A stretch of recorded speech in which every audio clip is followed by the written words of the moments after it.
Well, good morning and welcome to panel 6 of the International Space Medicine Summit 2021, which is the education panel, education in STEM, advances in STEM. And we're fortunate to have two co-moderators this morning, Bonnie Dunbar and Karl Doetsch. Education is really the key to what we want to do in space, because the human resources are going to really take us there. And getting young people interested in science and engineering is essential if we're going to have those new ideas and new thoughts that are going to continue our space exploration program. And as I say, we're very fortunate to have two very good co-moderators this morning. Bonnie Dunbar is a graduate of the University of Washington, receiving her bachelor's degree there and got her PhD at the University of Houston. She worked as an engineer on the space shuttle program from its initiation, and then went to NASA and became a flight controller in the Mission Control Center, and was selected as an astronaut and has flown 5 missions in the space shuttle up to the Mir space station as well. And subsequently, after NASA, she became the director of the Museum of Flight in Seattle, and then became the leader of the STEM advanced program at the University of Houston, and now is a professor in aerospace engineering at Texas A&M. Karl Doetsch received his PhD from the Imperial College of London and came to Canada and became very much involved in the space program in Canada. Became involved in the early years of their involvement in the space shuttle and the Canadarm, and was instrumental in getting their astronaut program started in Canada. Became very much involved in the Canadian Space Station program, and subsequently became president of the International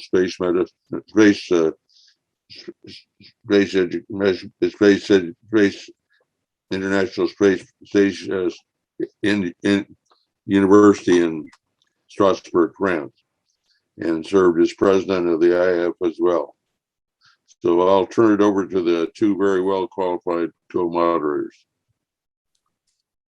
Thank you very much, Mr. Abbey.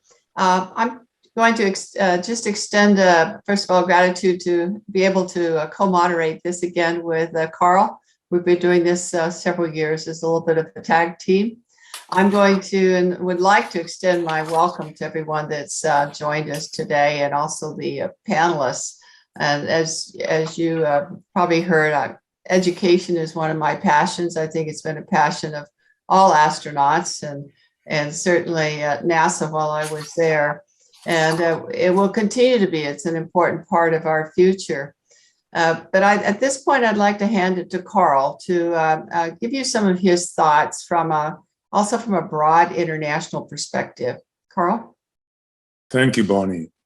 And thank you, Mr. Abbey, for initiating and continuing to arrange this excellent series of international space medicine summits. Mr. Abbey, it has been the case each year since the International Space Medicine Summits were established by you and Bobby Alford in 2007. We have been surprised by the new things we learn and the progress that has been made from year to year in the field of space medicine. However, not surprisingly, some of the earliest points of discussion remain unresolved and require continuing and active development. Among them is that of achieving a concerted global effort in the area of education and outreach to support future space initiatives, and in particular for long-duration flights to destinations far from Earth. Such an effort is diverse and spread across continents, and its ultimate success will be measured by how the various contributions add up and complement each other throughout society to provide the necessary support and workforce. New this year is the palpable global attention raised by the start of commercial flights carrying paying passengers into suborbit and orbit. Of course, I refer to the flights by Blue Origin, Virgin Galactic, and SpaceX. In our field of education and outreach, I'm pleased to note an important initiative by Blue Origin Club for the Future to fund this year, with $1 million each, 19 nonprofit organizations whose goal is to further outreach and education for space. Included among the many important recipient organizations are international organizations such as the International Astronautical Federation and the Space Generation Advisory Council. Could this initiative by the Club for the Future become an important catalyst for other commercial enterprises to actively promote human spaceflight as part of its societal evolution? Regarding the next generation of young people that would start to make this happen, I must note the concern of many of them now making career direction choices about protecting our environment. And we must work to demonstrate that human spaceflight is compatible with major efforts in this area. I believe human exploration of the moon and beyond has the potential for and is already reawakening interest by the public in space activity in most sparing nations, and even more so in those that have not yet become spacefaring nations. One of our jobs as a panel is to discuss ways in which we already are and can further nurture such interest and turn it into action.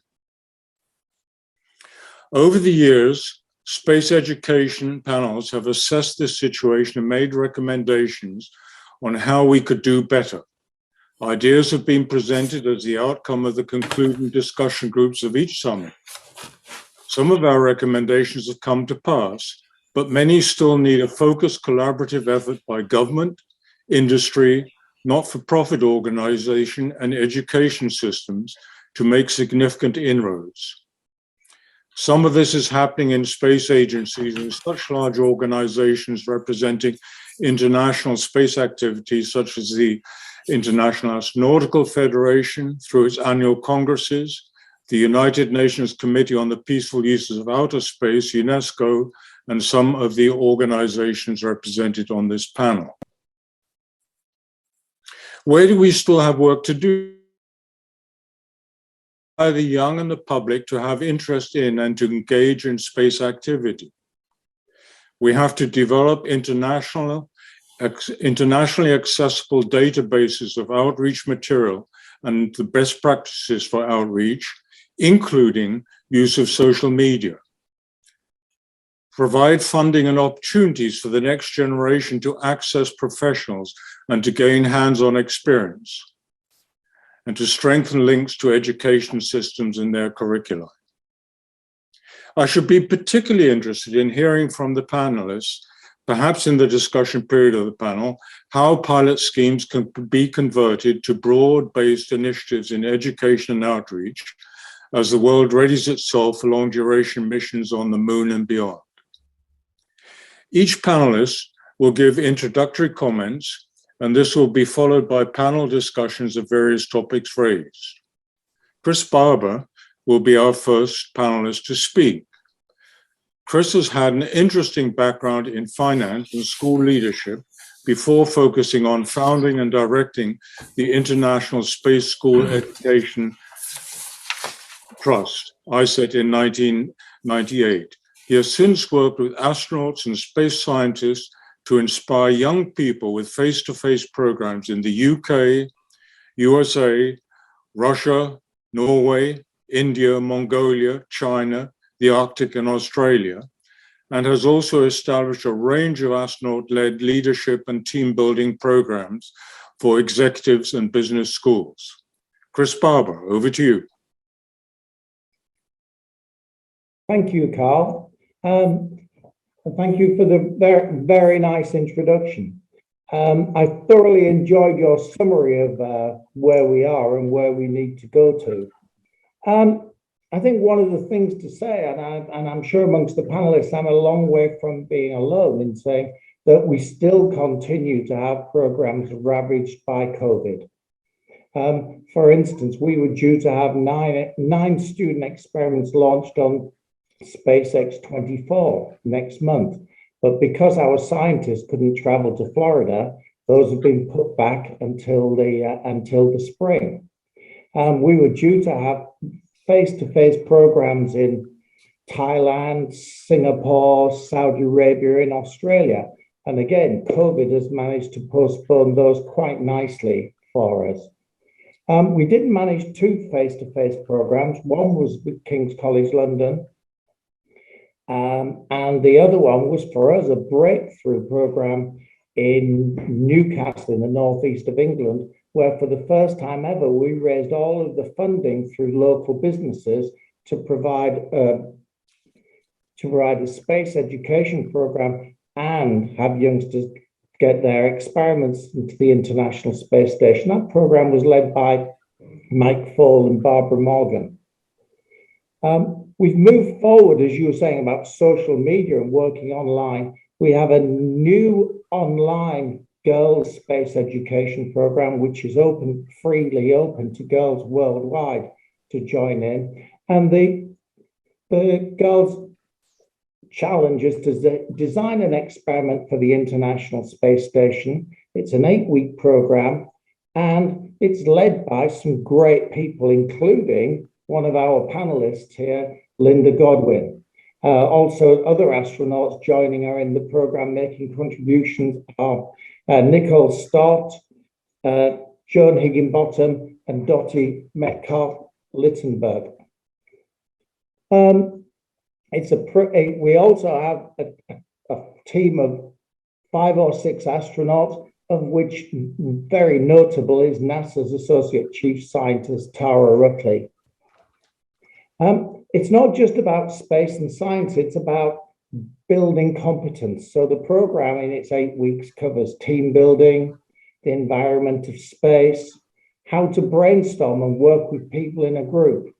What are astronauts' favorite experiments? How do you overcome challenges and bumps in the road? How do you make your presentations stand out? How do you improve your presentation skills? And then, of course, the last session is on reflection and evaluation. And the overall objective, as well as promoting STEM, using space as the most inspirational and motivating context that I know, it's also to instill in people a feeling that they can do it. They can become what they want to be. Thank you, Karl. Thank you very much, Chris, for those opening comments. Our next speaker is Dan Barstow. Dan Barstow is representing the Association of Space Explorers. He is an educator with a strong background in Earth and space science. He was principal investigator of Windows on Earth, president of the Challenger Learning Centers, and director of the Center for Earth and Space Science Education. As an educator, he worked with partners to bring the power of the International Space Station as an amazing platform for learning and exploration to students and the public. Dan, it's over to you. Thanks, Karl, and it certainly is a pleasure to be here with the rest of the panelists. And I want to thank everyone who's both a panelist and a participant observing this for their interest and roles in promoting space education. I bring a number of backgrounds to this that I want to bring some perspectives on the importance and the power of space education. First is to note the need. We have a large number of jobs in the U.S. It's something like 2.4 million STEM-related jobs that are currently unfilled, and that's getting even worse with the current employment challenges. This is a crucial issue for all of us for the future, and so we have to do whatever we can to both inspire kids to engage with space, but also to use space as a stimulus for interest more broadly in STEM fields. The powerful way to do this is to engage kids in doing real science. in doing actual experiments and engaging in hands-on experiences. The Challenger Learning Center program reaches some 200,000 students a year, engaging them in simulated space missions. They go on a bus to these locations, some 40 around the country. It's a very powerful, immersive experience. The International Space Station, I was the senior education manager for the ISS, has reached over 2.5 million students in the US, 4 million worldwide, who have actually done experiments on the space station. This is a real revolution in space. It's not about observing and admiring, it's actually participating. A few examples include the EarthCam program, in which students have direct control of a camera on the space station, selecting targets to photograph. This was originally launched by astronaut Sally Ride. This program now has reached over 600,000 students, has selected targets. I mean, think about that number, over 600,000. The reach is huge. Another example is Zero Robotics, where students control an experiment on the space, a sphere circle robot, having it move around and do things on the space station in a microgravity environment. Genes in Space is related to the medical focus of this conference, where students design genetic research using a PCR, polymerase chain reaction experiment on the space station, including, for example, one on telomeres and degradation. That's an issue that does affect astronauts in space. In terms of the Association of Space Explorers, this is the organization of some 400 flown astronauts and cosmonauts from some 38 countries that have extensive outreach. Obviously, the astronauts are have inspiring messages. The ASE Community Days reaches schools and students, both in real and virtual presentations. ASE has also sponsored a few programs or been partners. For example, the Windows on Earth project is starting in 2005 that uses the photographs taken by the astronauts. Now some 2 million of those available on the web, and some software that was used on the station to help select targets. Another example is the AstroSat Challenge, where students would design experiments to operate on CubeSats in space, and it now has evolved into the Astro School, ASE sponsored to train teachers in STEM fields. What we see through all of this, through all of ASE's outreach, as well as the many other things, is this shift, this revolutionary shift from learning about space to actually participating and doing experiments. And we can certainly talk more about those, but it's quite an inspiring shift. Thank you very much. That was very interesting. The outreach that you have is remarkable. Bonnie, over to you. Yes, it's my pleasure to introduce Alex Blackwood.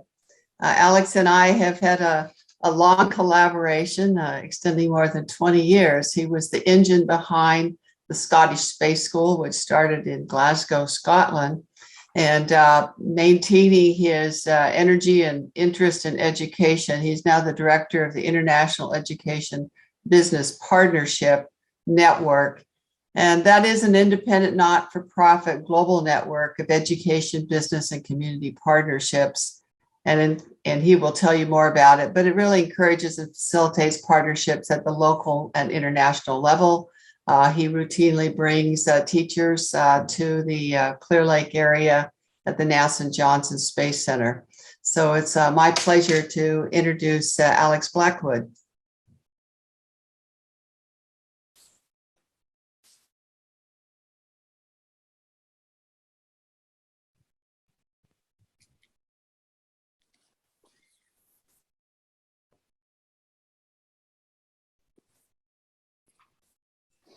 I think you're still muted.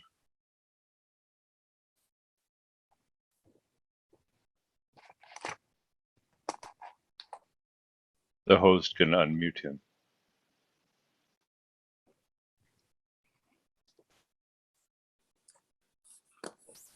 Mr. Abbey, can you unmute him? I don't have control of it. I think he's got control. Alex has got control, or maybe Kevin. Alex, if you press the space bar on your keyboard, you'll also unmute yourself.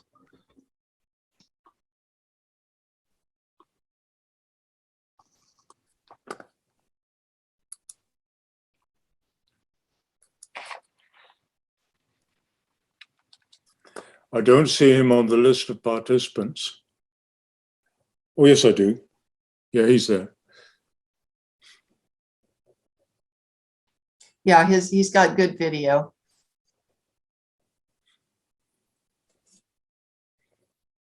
Oh, here he is. How's that? Can you hear me now? Yes. Loud This is and my clear. Hi, This- everyone. This is my assistant. This is my daughter. I'm on her machine. It's really nice to see you all.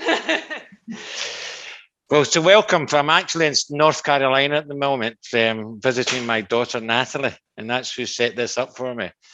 I'm a bit of a dinosaur when it comes to this, compared to her, that is. Anyway, moving on. Thanks for the introduction, but Bonnie, I appreciate that. And yes, it has been 21 years, January 2000. I'd just like to say a couple of things about the organisation, because I've been involved in this organisation, the Education Business Partnership Network, which strives to bring businesses and education together, primarily in the first instance in Scotland, for 31 years. And I've been coming to the States for 31 years for conferences, etc. And part of our remit was to promote different sectors in industry for careers for young people. And one of them obviously was STEM. And we were doing that very well.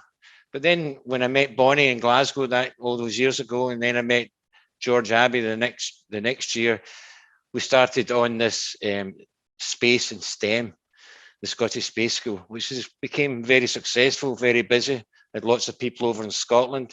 We brought lots of people there. But then we set up a small business called IPN Scotland by myself and my colleague Val Caldwell, who many of you will know. And we are now doing it through the IPN, spreading out beyond Scotland and into countries from Norway, Canada, US, UK, Finland, and South Africa. We actually run a conference every 2 years, and we haven't missed that conference every 2 years since it started in Birmingham, England in 1992. So unfortunately, the year 2020 was the first that we didn't have that conference. It was due to be in Australia, and we'd already lined up what we normally do, and that is have keynote speakers on STEM from our friends at NASA. So that one slipped through the net, unfortunately. But going back to the positive side of things, we are still working on a lot of activities, and we're hoping to be in Houston, Texas in February with teachers, as we've been doing for the last many years. The rationale for what we do is simply to inspire young people to study STEM subjects and to take up careers in STEM jobs. And we've had quite a lot of success in that area. But one of the big changes that we've done recently in the last few years is through our partners in Norway, where they actually have decided that they are going to run a national program on young women in STEM online. So it reaches tens of thousands of young women. But the culmination of that national program in Norway is for us to run our program for a number of the students who have scored highest. So we start big, and the young people aim to get that experience of coming to Houston, Texas, and doing more work on STEM activity. And we're still doing that. But in the past, we have run lots of conferences. All our conferences had a keynote speaker from NASA. We hosted the Association of Space Explorers in Edinburgh in 2007.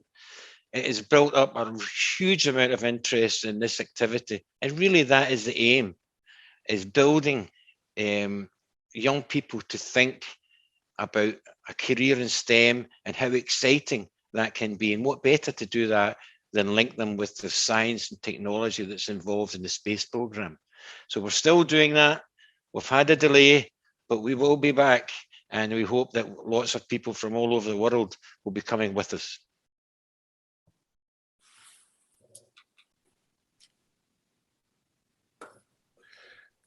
Well, thank you.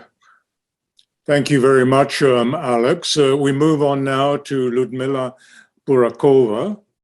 Ludmila graduated from Moscow Medical University and obtained a PhD and a doctorate of science degrees in space medicine. For 3 decades, she has contributed as principal investigator, co-investigator, and team leader to the Space Station Mir and International Space Station. Since 2001, she has been a professor at Moscow State University and a mentor of master's program Space Biomedicine Medical Research at the Faculty of Space Investigation. Now, Ludmila is Deputy Director of IBMP and Head of Cell Physiology Lab. She's received many awards for her work. Ludmila, we look forward to hearing what you have to say. Karl, thank you very much for your nice introduction. Bonnie, thank you, and Karl, Bonnie, thank you that you invited me to join this panel. I'm sorry, but I will use Russian for my short presentation, and our interpreter could help me.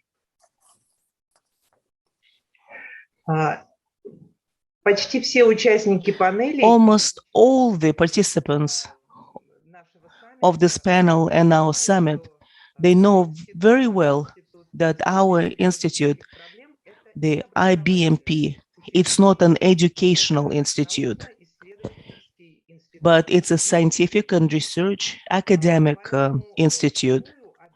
Therefore, it is not our direct responsibility to move educational efforts, but it's true.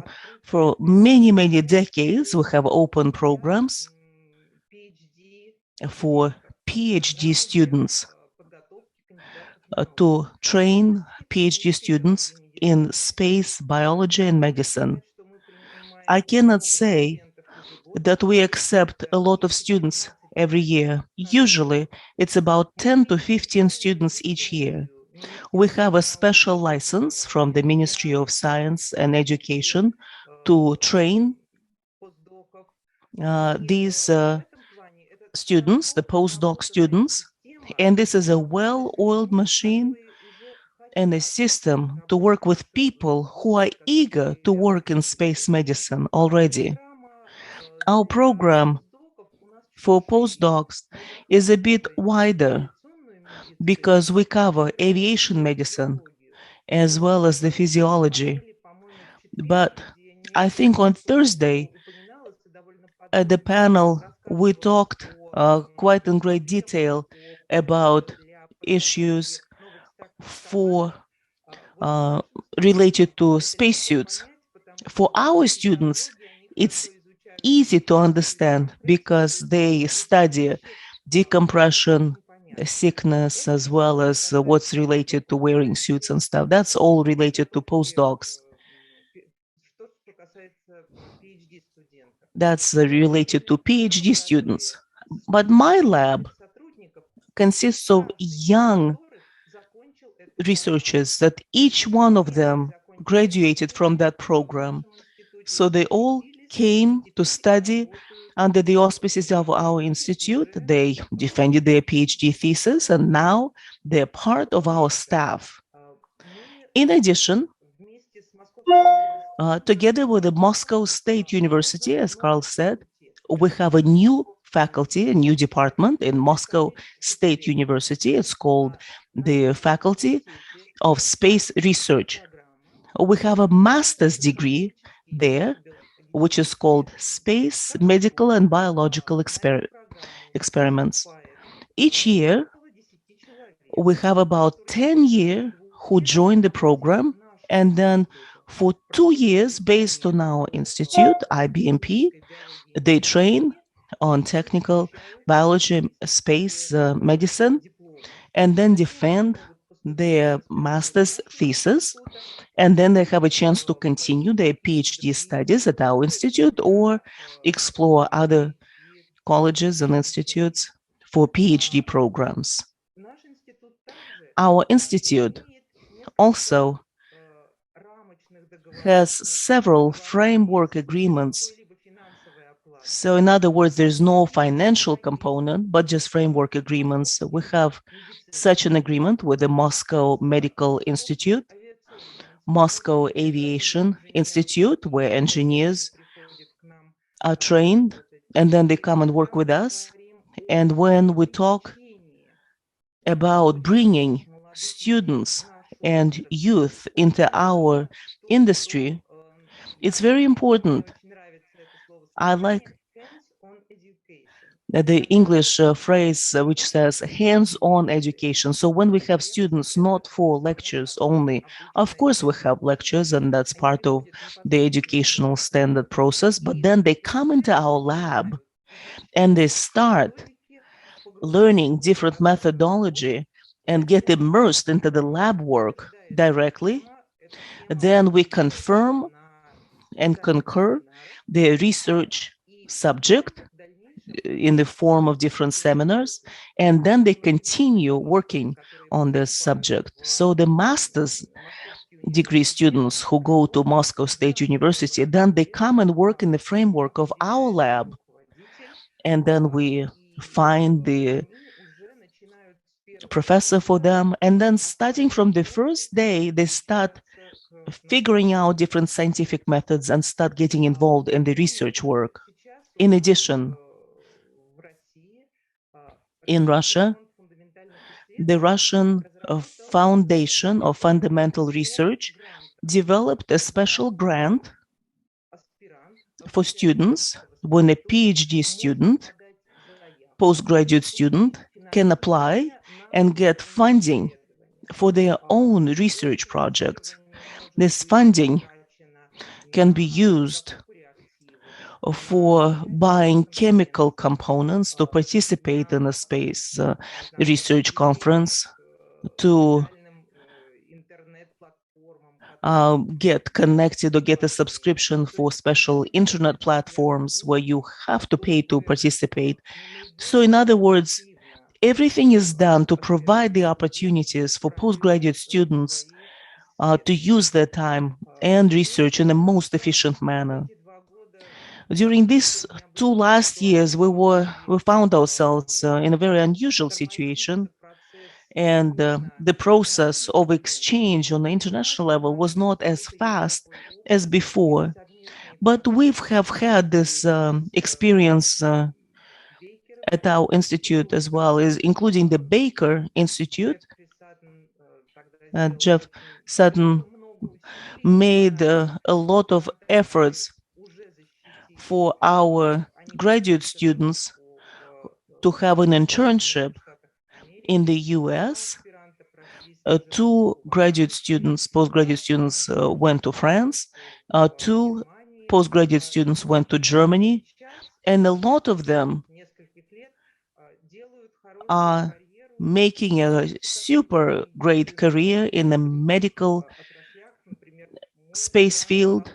And one of them, it's my student, became the head of a big pharmaceutical company. And I'm very happy to see my postgraduate student advance so much and his knowledge that he got here at our institute.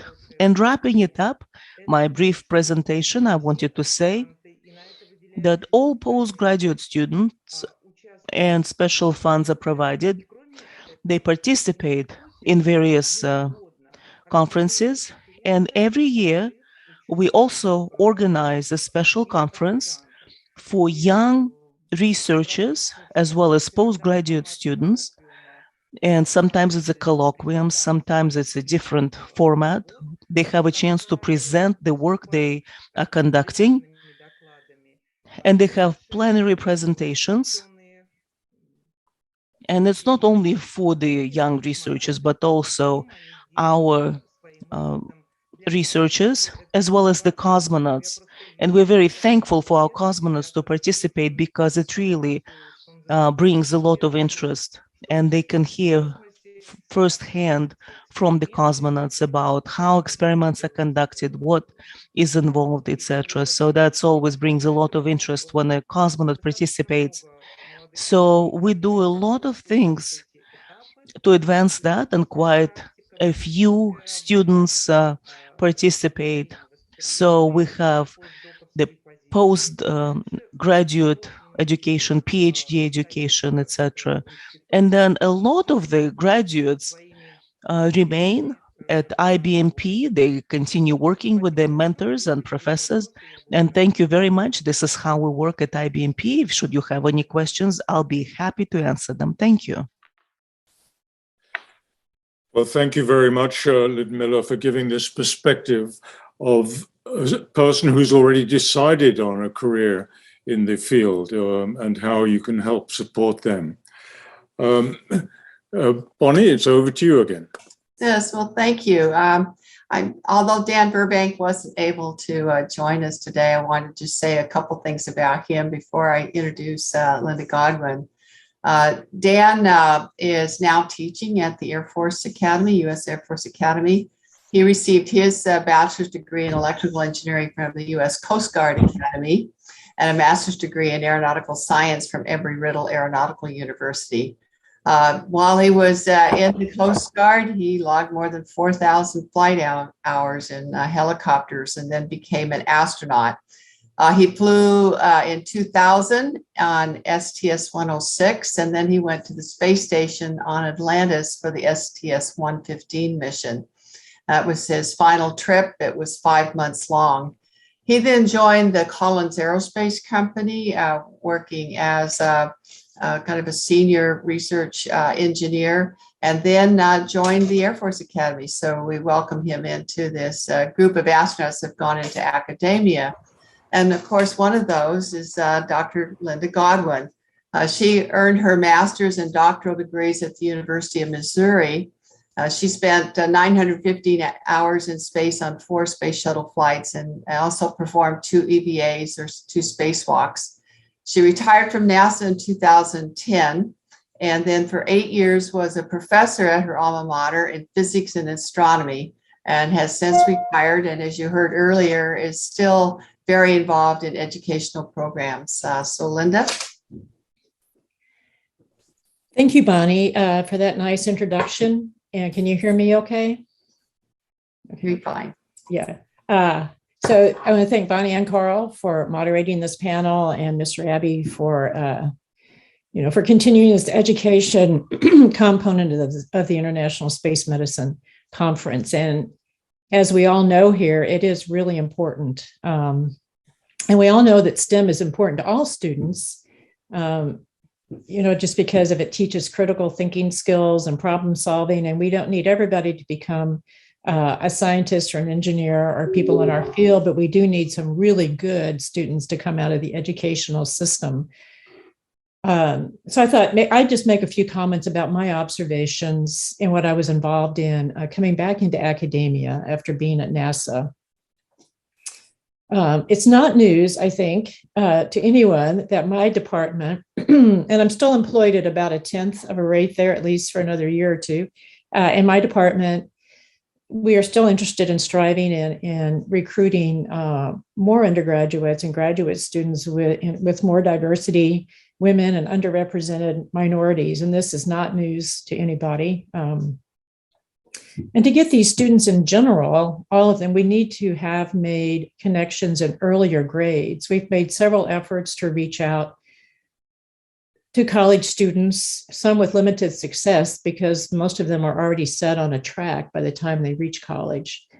And teachers are so critical. And one of the things that we've realized is there's such a shortage of educators in the system that actually have degrees, that are teaching science classes that have degrees in physics and in chemistry, and some of those classes that are the ways that people channel into physics and engineering.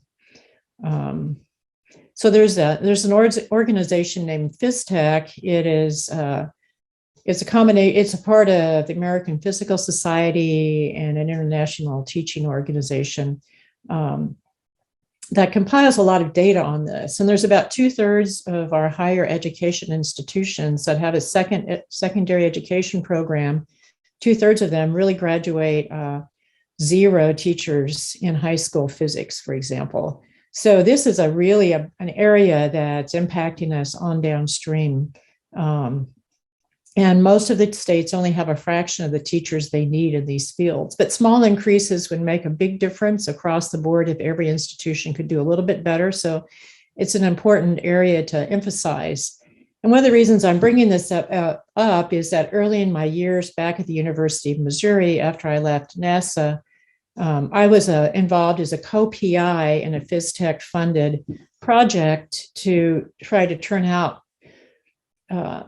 some additional science teachers from our institution. And the PI on this project was really good, and she had her own experience in that education and was really good at teaching pedagogy, and it was successful for a few years. And so we had some money over a period of about 3 years to encourage this with some success, but it's very tough to keep it going because when the funding runs out, it's funding to both bring a high school teacher into the university environment for a while and let them interact with students that are interested in becoming teachers. It was a way to send that teacher back to the high school with more higher education experience. And we had money to put physics students in local schools to help out in labs and in some teaching roles, which helped them in terms of developing their professional, portfolio. And in some cases, they found out they really liked that, but it's hard to keep them in. It's really tough to steer students in that direction because there's a lot of challenges in teaching in middle school and high school, and it's not a very well-paid career. So this is something I sure wish we could fix, but it's a tough problem. And of course, NASA does offer a lot of educator training. There are a lot of programs and many students that get inspired in other ways by a lot of these space-related projects that many on this panel are talking about. So these efforts are wonderful and very critical, to producing the pipeline for the people that we need in our programs. Role models are really important because, as I mentioned, of course, we don't have enough women and underrepresented minorities in these fields. And I haven't heard it mentioned yet, so I wanted to mention the group named Astrofemina, which is fairly new, founded in 2019. Other people in this conference are members. So it's a 501c nonprofit. I am only a member, but you would recognize a lot of the names of the women who are the officers and on the board, people like Sandy Magnus and Wendy Lawrence and Jan Davis, Barbara Morgan. And we have a lot of members now that are not just women at NASA and astronauts, other scientists, engineers, and some people from industry even, and partnering with existing organizations like Girl Scouts and Girl Start, a much newer, second one there, a much newer organization, and trying to engage with them in face-to-face events throughout the year. And of course, 2020 and into 2021 was a challenging year. But the goal is to actually touch or reach 10,000 young people every year with this group. And they came pretty close to that goal in 2020. And now we're transitioning more from 100% Zoom to back to some in-person events. And there are some sponsors, both corporations and individuals. And this group was a recipient of one of the Blue Origin grants that went out that Karl mentioned at the beginning of this panel. So it's an organization. I think there's still a lot to be done, and it's a very interesting one to be a part of. And I know they're probably looking for more members if anyone is interested. So I guess some final observations in my class that I still have for physics of space exploration. I get a lot of engineering majors in that, and right now it's an online class. I've taught it both ways, and face-to-face is more satisfying, but there's a lot of interest in online classes now. So, but I've had students tell me that because of a lot of the recent advances in inclusion in commercial space, they've really decided to use their engineering degree more in a space-related career than they'd planned when they started at college.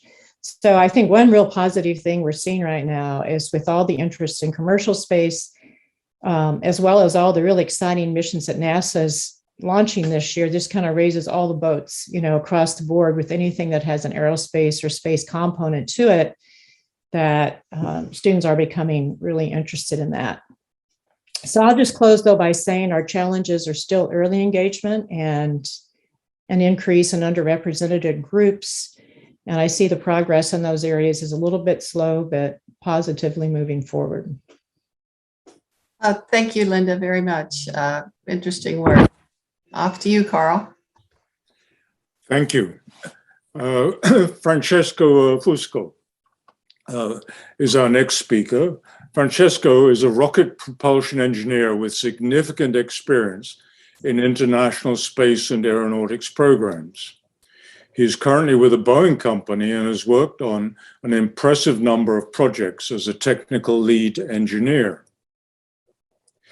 Mr. Fusco is the executive director of the Foundation for International Space Education, which provides access and exposure of the space industry to students from around the world. Francesco, over to you.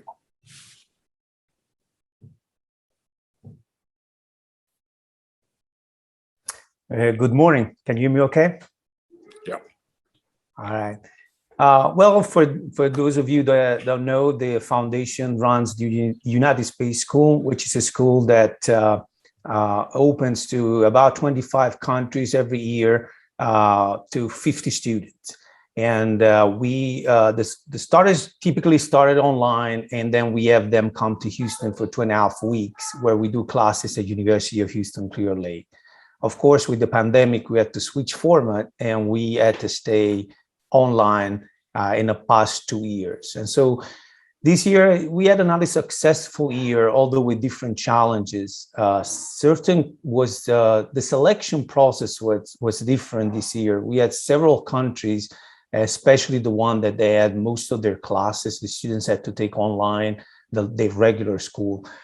They basically didn't have any participation in it.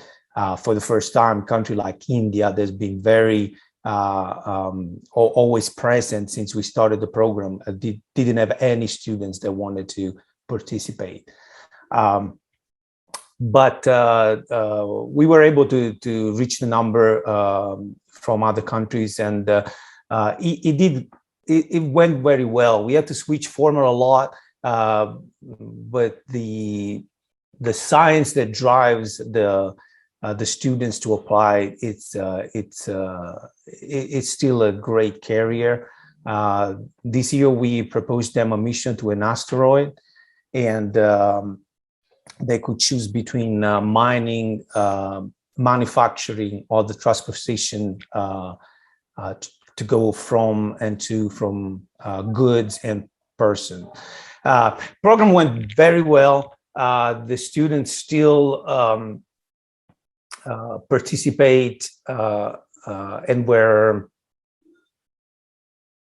the things that their feedback was the lack of meeting was mostly based on the fact that they couldn't interact with all the countries together because, of course, the different of time zone.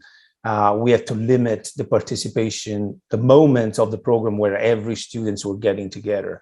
And that was the number one complaint in regards for the students that didn't have enough time to share with all the countries, with all the students from all the countries, their point of view. The other things that I'd like to share is that that moment of the school is very important. But lately, I'm realizing that one of the most important things that we provide as organization is that network where the students can come back to after the school.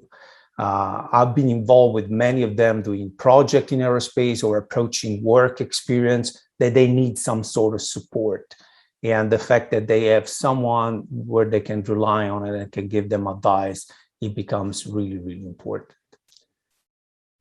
So we'll continue to this year. We'll approach again to try to do the in-person program, but we'll make the final decision probably in February. Hopefully, the pandemic will allow us to have the students back in Houston. And I'll be happy to answer any question you might have.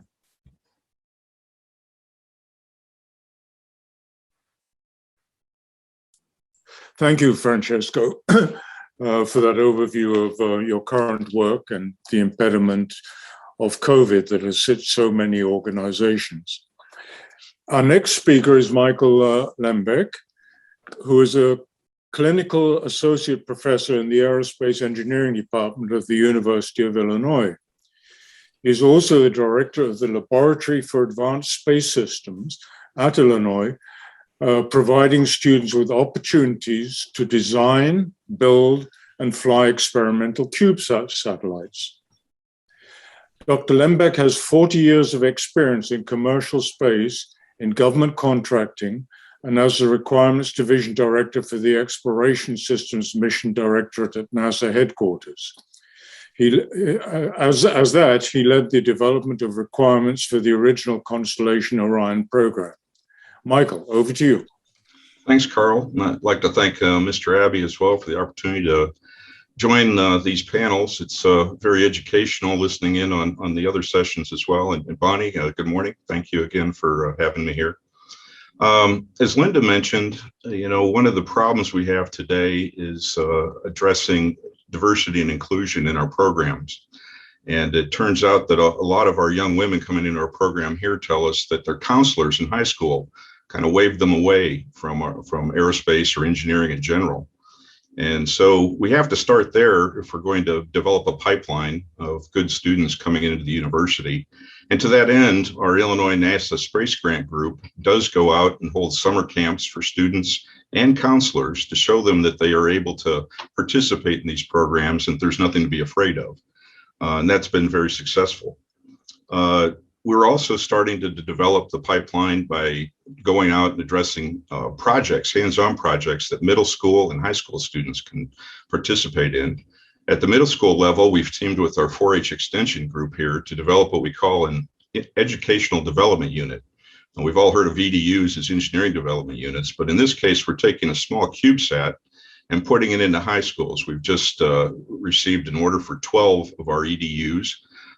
They have a payload interface, which will allow students to develop small payloads to interface to a CubeSat and test out their different theories of science and engineering. Next summer, we hope to hold a summer camp here at Illinois, and some of the best projects we then hope to actually fly on a real CubeSat later on, enticing the students to come to Illinois and see their project through.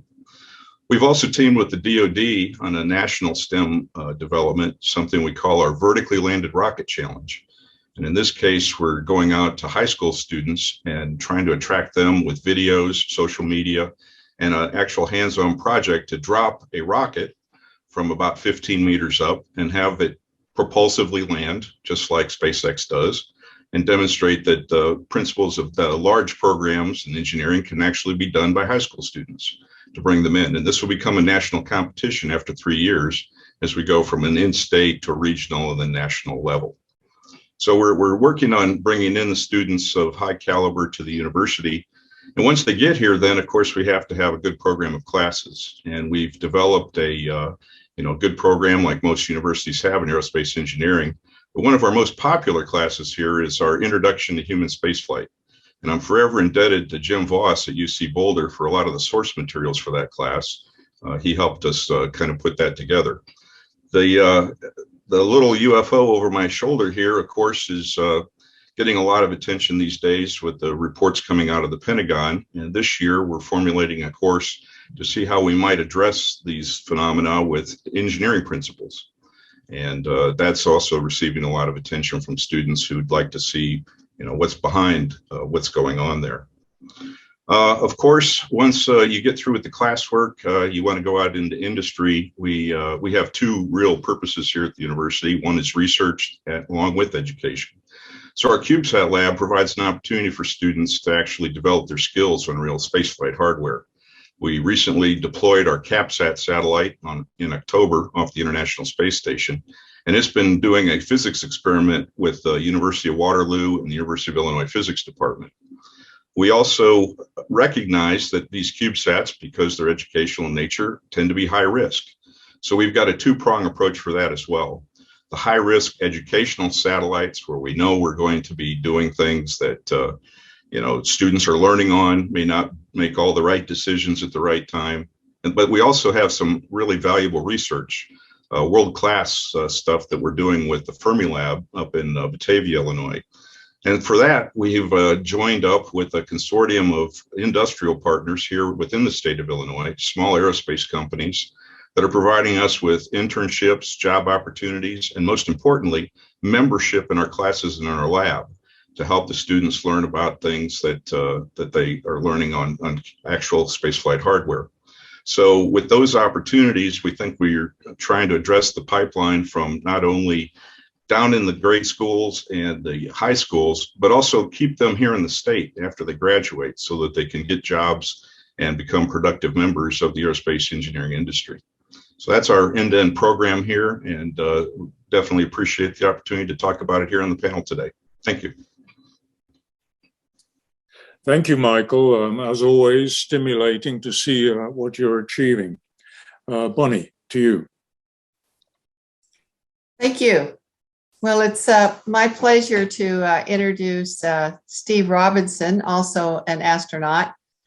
He worked for coming to join the Astronaut Corps, which he did in 1995. He flew on 4 space shuttle missions, 85, 95, 114, and 130. And he was a backup flight engineer for one of the expedition flights, number 4. He joined the mechanical and aerospace engineering faculty as a full-time professor at UC Davis after he retired from NASA. As a research scientist there, he has many interests, including turbulence flow physics, modeling, instrumentation, safety engineering, and applied cognitive psychology. So my current interaction with Steve is he is sort of the lead PI on a number of NASA investigations, of which I'm a co-I, and one of those is a virtual assistance for astronauts. And so we're testing now in the HERA. I think he's also been department head, and he's very involved with the university. So with that, I turn it over to Steve. Thank you, Bonnie. Great to see everybody. And thank you, Mr. Abbey, for putting this together for another year. It just gets better and better. Also, thanks to the attendees who are the whole reason we're here. So we appreciate your participation. Well, I love going last or almost last because I get to learn from everybody else. It's all about learning.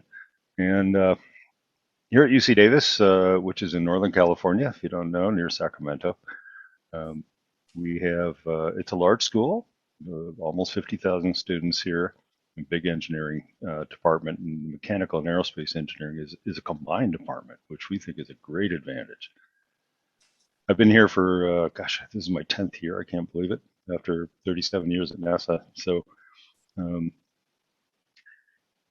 I learned so much from the students, and one of the things that I've really learned is the importance of outreach to the level of about 5th grade, before a lot of the social pressures have started subdividing students. And if we really want, diverse and inclusive programs, we have to catch kids early, I think. And the way we've been doing that with some success is student-to-student outreach. So college students, often undergraduates, working with fifth graders, when the fifth graders can kind of see themselves not too far in the future. So rather than old professors trying to inspire fifth graders who seem like aliens or grandparents, had great success with that. And you don't touch a lot of students, but what you really see is it makes a huge impression on the college students who are doing the outreach. And they go on and bring that mindset and those experiences and those discoveries and those values with them as they become professionals in the aerospace industry. The other thing that we find, especially when we're successful in bringing in college students who are first-generation college students whose families did not go to college, like many of us here on this call, I think, me too, is that when they get in college, it is not easy for them to fund themselves. And when they get out with an aerospace engineering degree or something associated with that, and this is kind of agreeing with many of the things that Ludmila said, is supporting them when they're in school is extremely important, rather than sending them out to start their career with a huge load of debt, which is a burden, can be a burden for years. So what do? We ask corporations and organizations for gifts and donations and support, of course, and we never stop doing that, but we can also take an individual interest. You, yourself, can support a fellowship or a scholarship at the educational institution of your choice. And it may be something that you can add just an existing fellowship or scholarship, or maybe you can start your own. This is something, it's amazing how few people do this, but we're professionals in the aerospace industry and we can afford a few $1,000s a year maybe. So I encourage you to talk to your local institution about how could you individually play a role in that. It's not a big role. What I've been doing for the last 18 years at UC Davis is I ask them, how much does a college student make when they have a part-time job? And they gave me a number, and that number is kind of going up every year, of course. So I provide a scholarship every year of about that amount to allow a student to not have to work. Their grades get better. They're more engaged. They're more involved. And you could do that too. So that's my message to you. Think about that, about playing an individual role. Thanks very much, Bonnie. Thank you very much, Steve. I don't see that Salajan is able to join us, but I'd like to say a few words about him. Salajan Sharapov is a cosmonaut who's now leading educational programs at Star City, Russia, the training site of cosmonauts, but also astronauts who are participating on the International Space Station. I know Salajan because he flew his very first flight with us on a space shuttle in 1998, STS-89. He was a Russian Air Force pilot. He also worked as a pilot instructor flying the MiG-21 and the L-39 aircraft, the L-39, very similar to our T-38. He went to space twice, first with us, and then he was on the space station. He flew, conducted 2 spacewalks, and then retired in 2008. And he's managing a very successful educational program at GCTC. So I'm sorry that he was not able to join us today, but I understand that the Zoom connections are also a little ragged internationally right now. So with that, I'm going to turn it back to you, Karl. Thank you, Bonnie. Well, we've had a really good input on various topics, different ways of dealing with outreach, education, starting at the younger stage through to postgraduate levels. I was struck by a couple of things. First of all, right at the beginning, Dan Barstow talked about the need for new people to enter the aerospace field, and in particular, a shortage in the USA of several million people. I think this is a fairly worldwide problem, and obviously one of the goals for outreach and for education is to meet the needs for humans to carry on with the development of the space programs. At the other end of the scale, I heard about the need for outreach even down to the sort of grade 5 levels. And there's that whole space in between the grade 5 level through to the graduate level, through to the entry into the workforce, that we need to nurture to get enough people interested to pursue careers in space. We've heard a little bit from the international community, but I don't have too much of a feel for how, for instance, in China or in India or even in Europe, they're doing in terms of filling the vacancies that are needed for their programs. So perhaps my first question to the panel in general is, how do we fill the gap? What is the thing that you can do in the programs for which you are responsible that gets us closer to meeting the vacancy gap of employment in the field? I'll open it to any panel member to add comments.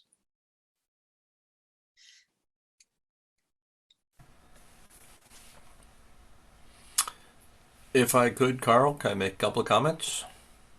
Please, go ahead. Yeah. So I think you highlight some really very important points there. I think one thing I want to pick up a little bit on what Michael Lembeck said about reaching out beyond the classroom. I think, your work with 4-H and other Girl Scouts and Boy Scouts. We've also seen some real success working with the Boys and Girls Clubs. These extracurricular organizations, summer programs as well, offer some significant benefits. First is that they do have a much broader reach. Girl Scouts in particular, highlights girls. Boys and Girls Clubs often feature low socioeconomic students, a lot of minority students in these programs. Secondly, they are free of some of the constraints that we see in schools that have been sort of directed to teach very specific topics, and they have to focus on getting kids passing tests, which is important, but the kinds of inspirational activities that can happen more freely in out-of-school programs, I think, help extend this reach and excite students. Thank you. Any other member of the panel wanting to comment? Karl, I might also encourage our attendees to use the Q&A. They also can ask questions if they like, directed to panelists online. Hi, Bonnie. Sorry, Bonnie. Can you hear me? Yes, I can hear you. I'm getting my mute sorted out. But I'd like to say a couple of words about the international side of things in terms of, obviously in the last couple of years, that's been very difficult. But prior to that, we had a number of projects, and we were actually sponsored by Verizon in terms of getting more young people in Europe into science. And we were involved with France and Germany and the Netherlands and Scotland. Unfortunately, that kind of sponsorship was not long running, but it is something that I think that we should be looking at in terms of sponsorship and using our networks of the people we know in education throughout the world to try and get this space connection. I'd also like to add that we do a lot of work here in Scotland with the elementary schools, and I think that early beginning in terms of inspiring young people into science and technology, there is nothing too early, and I think we should consider that too.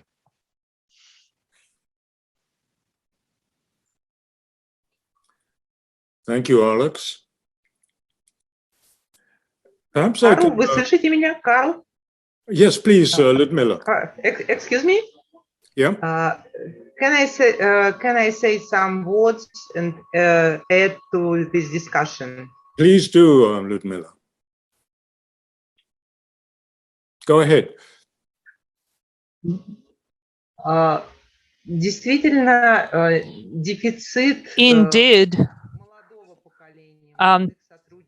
there is a deficit of young people in STEM disciplines, and it exists in different countries, including Russia. I don't think it's tremendous, and I don't think it's on such a scale as we've just heard, but I think that we do see the lack of young scientists, and that's what I began my speech today about. I totally agree with Stephen that we need to organize the work of young scientists who are just starting in science so that they understand that they have time for their research, for their work, so they don't have to work part-time in order to make their living. We have several programs at this time, and those are competitive programs. It's not for everyone, but students can receive grants to continue their MS programs. They also have special scholarships and grants for postgraduate students. Russian funds and foundations of fundamental studies provide grants as well. A young scientist can apply for such a grant.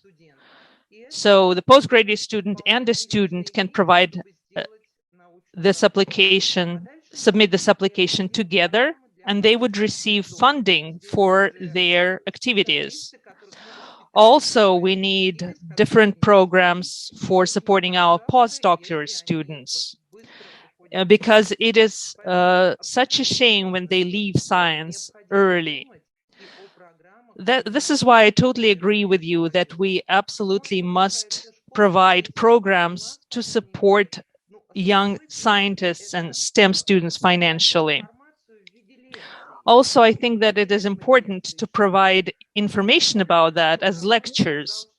And this concerns younger students, so that young kids come home and share what they've learned, some exciting things they've learned at school about space travel, so that this becomes a point of interest for them, so that they can build up on that, Googling it and finding more information, becoming more interested in that.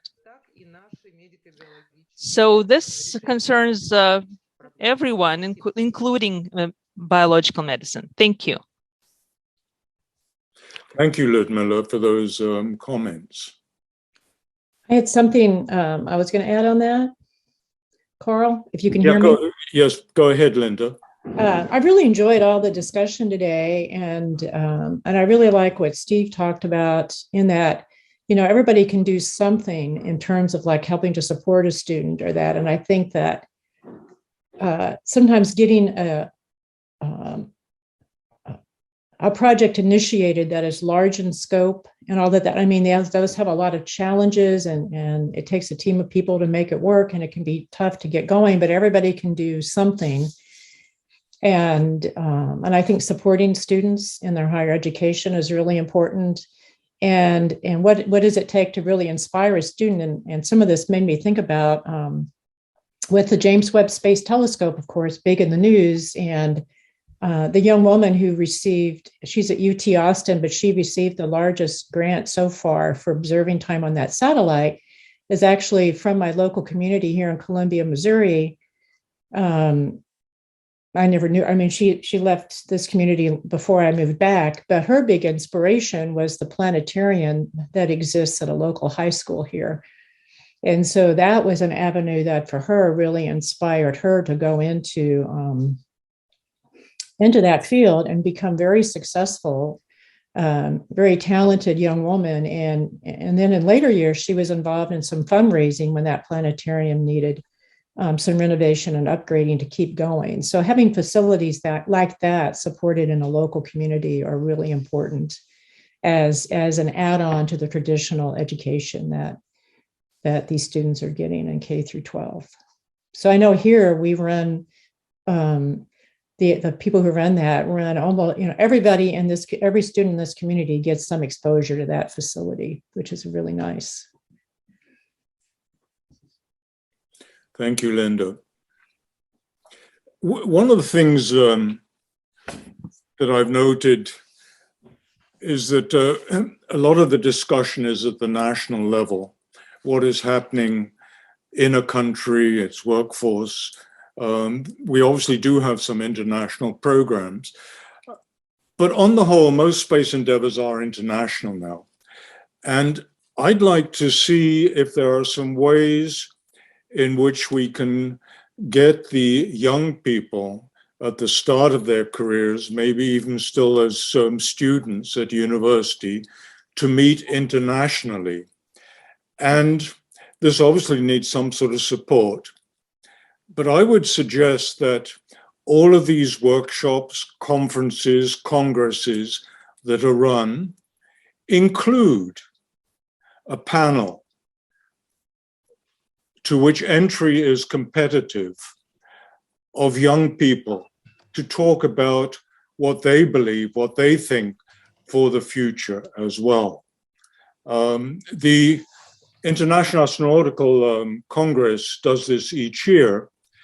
I would think that this particular summit that we have here in Houston would lend itself very well to perhaps having each of the nations that are going to be involved in the Moon Project or are involved in the Space Station project have a competition in their nation and send the top person as a panelist to summits of this nature or other congresses which tend to be more national in outlook.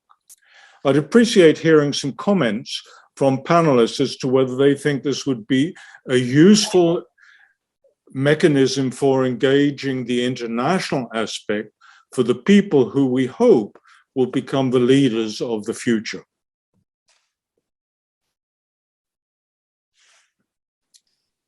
Karl, we had a question from Dr. Bloomfield that relates to this. She's asking if any of these organizations interact with the International Space University. I think all the nations send bright young people there. Is there any a collaboration between any of these organizations and ISU?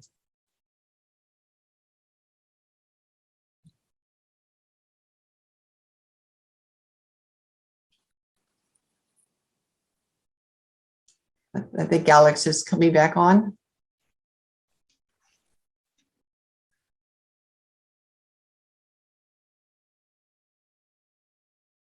Well, we don't seem to have too many takers. I can say from the International Space University that there are a number of cooperative programs between the ISU and universities in other countries. And of course, the student body itself comprises participants from all nations. And many of these young people do two things. First, when they go back to their home countries, they maintain those international links throughout their working careers, which is a very important aspect. And also, many of the students participate in events at the International Astronautical Congresses on an annual basis. So it's almost like an at-home week for them when they have this annual Congress. And the Space Generation group also has many students that come or many participants that come from the ISU and, of course, other universities. So we have some mechanisms in place. What I would like to encourage is, again, going down to the line of sponsorship. Can we help some of these young people participate in events of this sort of nature, and to give them a profile to share what that generation feels is needed for the future with veterans that comprise our own panel, for instance.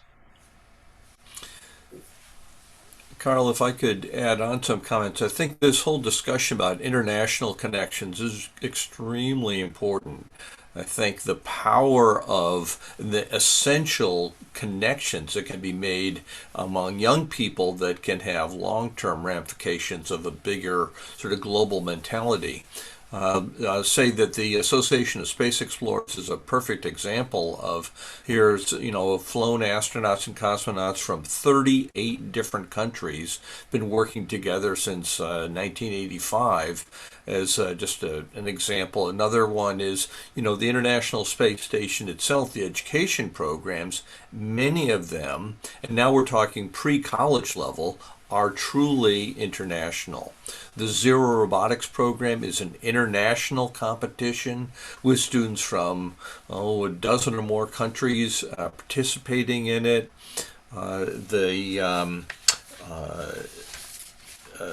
Several others, the ARIS, the ham radio program, where students talk with astronauts, is also an international program. These kinds of international connections that collaborate on experiments in the International Space Station, I think, can sort of lay a foundation for the sort of ideas that you're talking about, Karl. Thank you. And Karl, I'd like to also add, here at Illinois, something like 20% of the incoming class is international in origin. So we're already having that take place here. The other thing I wanted to mention is that while it sounds like we're recruiting, and there's a small population, that population is actually very large. And when I came here 3 years ago, we teach both aircraft design and spacecraft design. We had a 60-40 split in favor of aircraft. The incoming class next year will have about 120 seniors in spacecraft design and only 40 in aircraft. So the tide has turned a little bit, and there is a lot of interest in aerospace, and we're seeing that from the ground up. That doesn't mean we can't stop. We have to stop recruiting, but we have to also make room with additional professors. And in fact, we have an open search here for additional professors of practice to help fill that gap. As we don't have anyone really representing ISU here this year, so maybe next year, but they do summer programs all around the world. And I know NASA's been sometimes led those. And it might be an interesting suggestion to them that, because you have to bid for that. Here at Texas A&M, we actually considered that at one point. Is that part of that bidding process to have it in your country include some sort of K-12 outreach? Because I don't recall in the application process that was a topic that was covered. Bonnie, going back to the ISU, our programs, we don't have any particular link with them just now, which doesn't mean to say that we shouldn't have or would like to. It brings me to think of the project I mentioned earlier about female students in Norway running a national program, and us bringing them over to a project, a week-long project in Houston. And we have tried to get other countries to join them in that. But that may be an idea to get to look at different countries we work with, to have these national competitions, to have an end product of the national competition, to have some of those students come to Houston, and possibly working with ISU would be a significant add-on to any of the work that we're doing. And Karl, to go back to of course, I couldn't agree more on what you suggested. That's what actually we've been doing in a small environment, right? We do selection like this in every country. It's a competition type. They have to apply, and they Each country might have different process based on who's following them, but basically that's what's happening. They compete, and then 1 or 2 students are selected to come over to Houston when we do our program. And definitely the international collaboration, as I mentioned before, is probably the key aspect of those students getting involved and building those ties together. I was just notified a few days ago that some of the students of 5-7 years ago classes, they got together from 3 different countries and they worked on a project that now is shortlisted on one of the competition that Telespazio in Italy is doing. So that connection that you build during that class, it'll last forever. And it is definitely important for them. And they involve, although we only reach 50 students a year, you reach so many more because your student reach out to additional students after that experience and take them to them. So definitely, I will agree, if we can upscale the same concept what we're doing for years and go into space agency directly, which we tried this approach several years ago, but it didn't get that traction that probably was needed. But that will definitely be very, very important to do. Yeah, thank you, Francesco. One of the challenges for space agencies that seems to be cyclic is that every now and then the governments that control their funding say it is not in your mandate to educate, and then they have to stop their education programs, and then 2 or 3 years later, all of a sudden it's part of the mandate again. So there is a challenge for space agencies to provide continuity, but on the whole, agencies have been very instrumental in furthering of interest in and a workforce for space activity. Absolutely. And actually, you know, this lack of continuity, it ties back to the earlier question, the effect of the jobs and how to connect people to the jobs and to promote people to do aerospace study. Space sector is being in waves, right? So right now we have a major shortage of aerospace engineer because we have all those programs that came up to online. But it takes 4 to 6 years to get engineers, right? So by the time we probably will reach that 6 years, the job will be filled, and then you have you don't have nothing to offer, and so it will go down again, and you will see the effect only 5-6 years later, and that's probably what we've been seeing right now. Like we are having problem to hire at Boeing, we cannot find a qualified person on programs that we need, and but it will be different in 5-6 years from now. Yeah. You know, you mentioned, Karl, earlier about Blue Origin's, I think it was $19 million that they provided. And it's an interesting question, is to what extent the private sector can provide this sort of substantive support. It takes a kind of a commitment to a long-term vision, that these are things that, you know, take years before you actually get an employee who's been through such a program, inspiring them in elementary school. So you have to have this kind of long-term vision. But I'm wondering if there are other examples. We've seen Lockheed Martin, Boeing, other companies space industry companies put dollars into education. I'm wondering whether that is a growing part of the privatization of space, also the privatization of support for education. I think that's a very good point. And the obvious candidate to approach is SpaceX, because they have a vision for taking lots of people on long trips to other planets, to Mars in particular. So maybe we get the arm wrestling of the billionaires to help support what they actually have an ambition to achieve. Well, I think Linda brought up a very good point again, and maybe she can elaborate a little bit more on it, because I've had a similar experience down in K-12. And that is if you don't have a large number of teachers who actually have degrees in science or physics or chemistry, even at the elementary and middle school level, it's hard for them to articulate careers. And then on the high school counselor level, I actually had a conversation with the high school counselor who said she didn't recommend engineering to her students because her students like to work with people. And this was only 5 years ago. So at one point we were trying, when I was at the University of Houston, to try to pull together a meeting of all the high school counselors, but that's very difficult from a university side. So we need to be thinking about the influencers, the adult influencers that these young students are interacting with outside their parents to ensure they're well informed of the careers and the kinds of people that enter these careers. So Linda, you have some comments?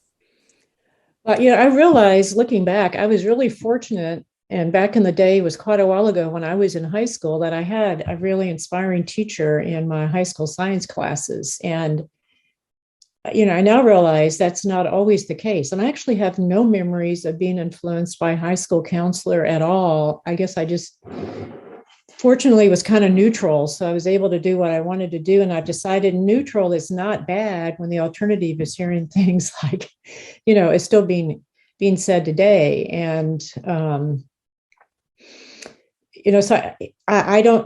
so it does go back certainly to getting as many role models out there as we can that look like the students that need this inspiration, because that can counteract some of these negative, or at least insinuating kind of like, maybe you don't want to go in this career field.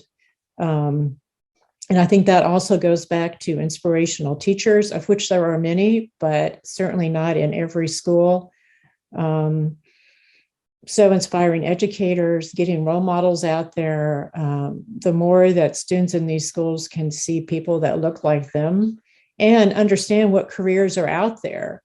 And, you don't even have to, I know in our department, we're trying to, particularly in something like physics, there's been this long-term expectation that you have to get a PhD, in it to go out and do something. And we actually have many successful students who are doing all kinds of jobs, that didn't do that, and that can even work in the aerospace industry. So just getting the information out there on what career fields, are there, and showing them people who have successfully, transitioned to those careers. We can't do too much of, there's no, at no point in time could we ever say we've done enough.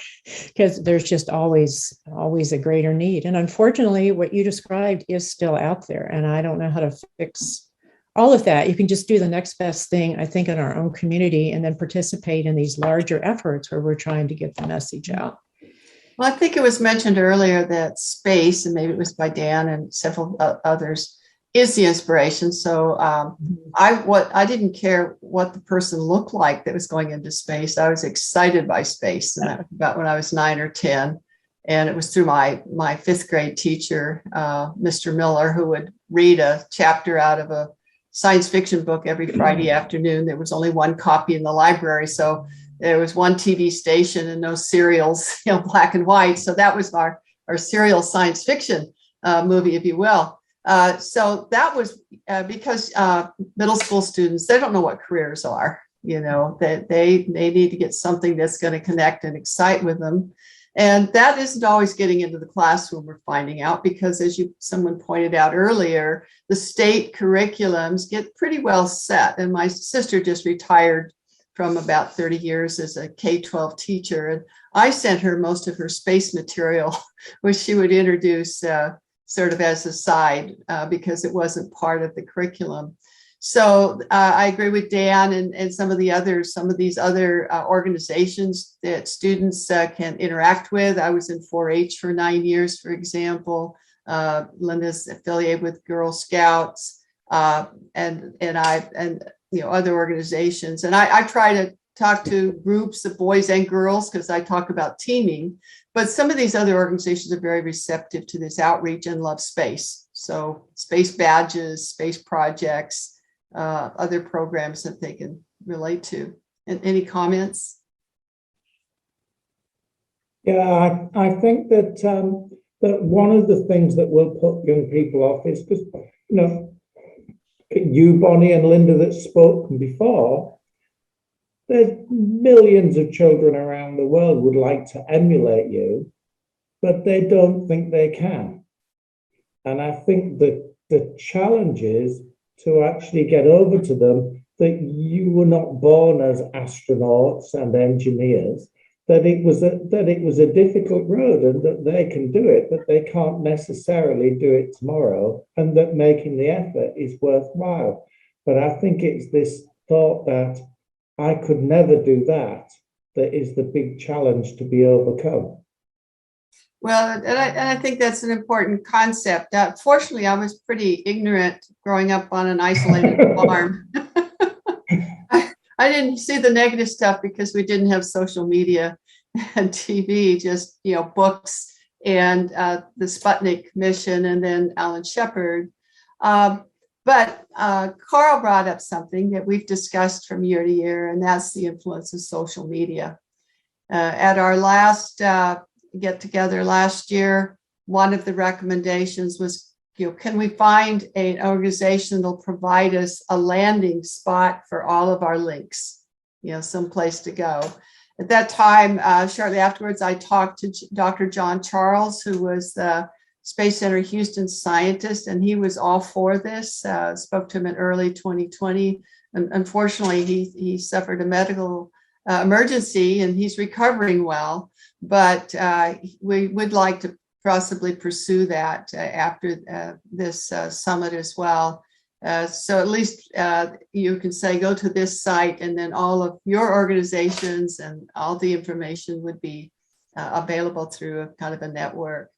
But any comments on social media and how maybe engineers and scientists are actually portrayed?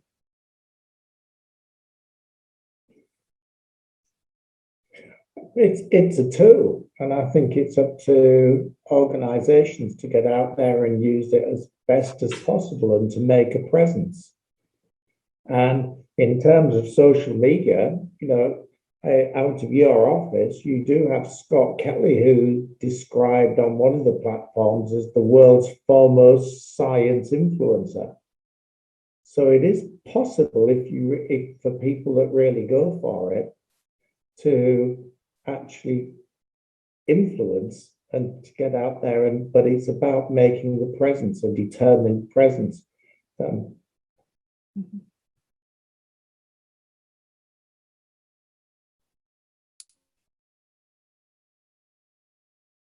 Any suggestions?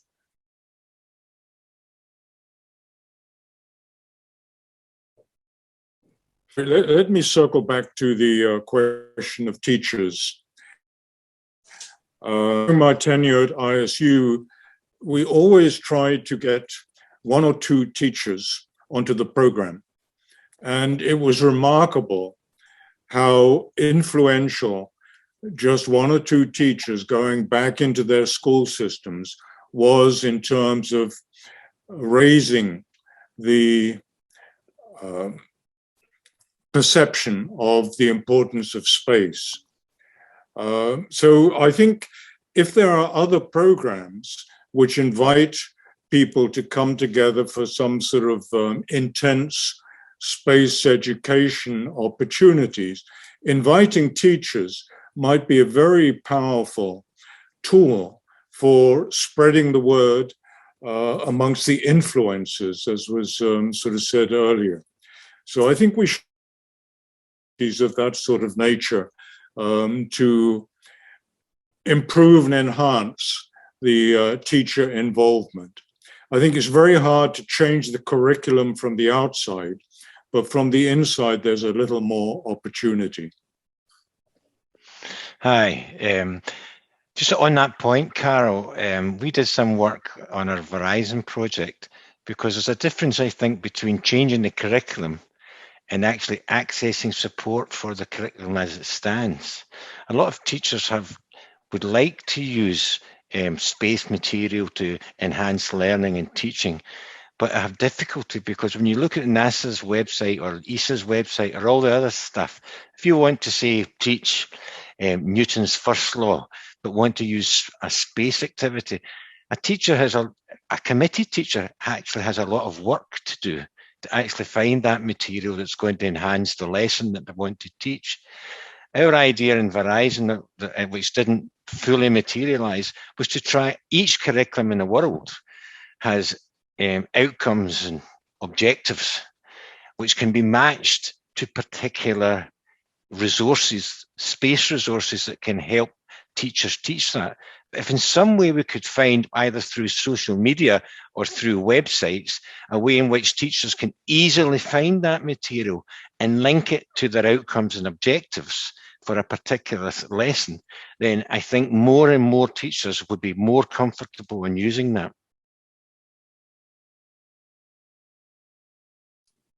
Yeah, thank you, Alex. And I think that's what Bonnie was referring to with this landing space for all this information that's available and can be used.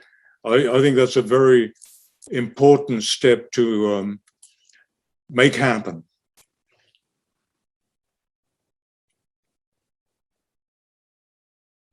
So are there any closing comments panel members would like to make? We have about 5 minutes left before the next panel starts. So let's go around the panelists. Chris, do you have anything to add?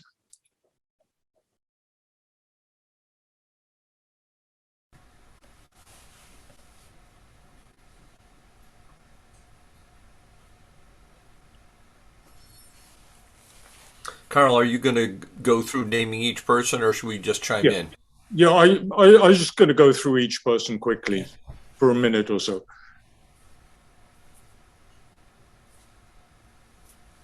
Chris has nothing. Dan, it's you. Yeah, I'd just like to underscore this revolution that I cited earlier of students participating in the space program, not learning about it, not doing an interesting curriculum activity in the classroom, but actually designing, building, launching, and operating their own experiments. The fact that over 4 million students worldwide have done this with the International Space Station is, I think, a very powerful, that's a big number. And I think it just makes the appeal is not just a neat thing to do in a classroom, but actually doing something in space. It's a real revolution that's become real. Thank you. Alex? Yes, thank you. Going back to the point, I agree with Bonnie's idea of landing points for teachers, but I do also think that there's additional work could be done in which curriculums in different countries across the world could not just use it to learn about the syllabus as it stands, but actually use it in a way that they can find it, utilize it, make it easy for teachers to be able to identify what resources are available, because many don't know. Thank you. Ludmila?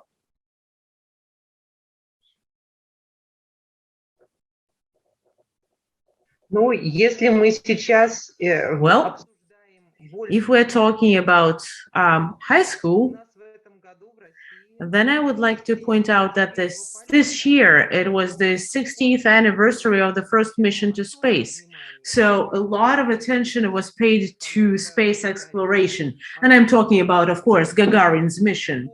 And almost every school in Moscow, for example, had open classes or lessons when different people working in the space industry would come and talk, give speeches to students in high schools.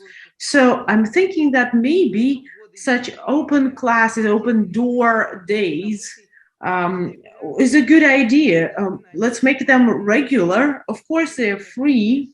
But since the students are very interested and it's a pretty romantic notion, then why not? Thank you. Thank you very much. Linda?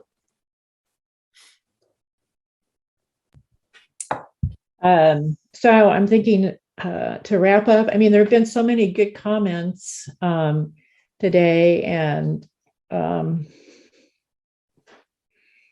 so I continue to say the really big emphasis for me is in getting to students when they're young, getting this interest going, and I think we could do more. After the whole year and a half or so that we've had of Zoom, I think there are a lot more ways now we could think of to reach more people, just because of some of these techniques. I mean, we've had professors who designed lab kits, because they couldn't meet in person. So I think there's a lot of potential out there to leverage to make more exposure available to more of these young students. And I feel, that's what I want to do in my local community going forward, is more of this work. Thank you. Francesco.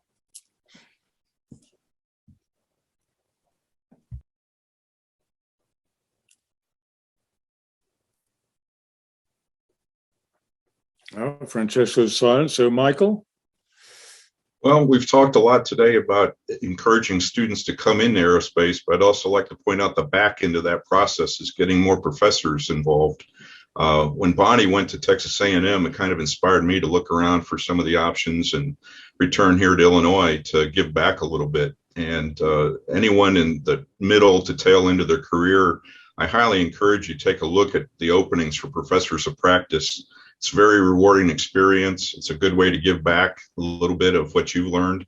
And it does help out the next generation to come on and do the great things we hope to see in space. Thank you, Michael. Stephen. I would like to say thank you to our interpreters so that we could all understand each other very clearly, and encourage you to take individual action to promote education in aerospace. Thank you. Bonnie, over to you.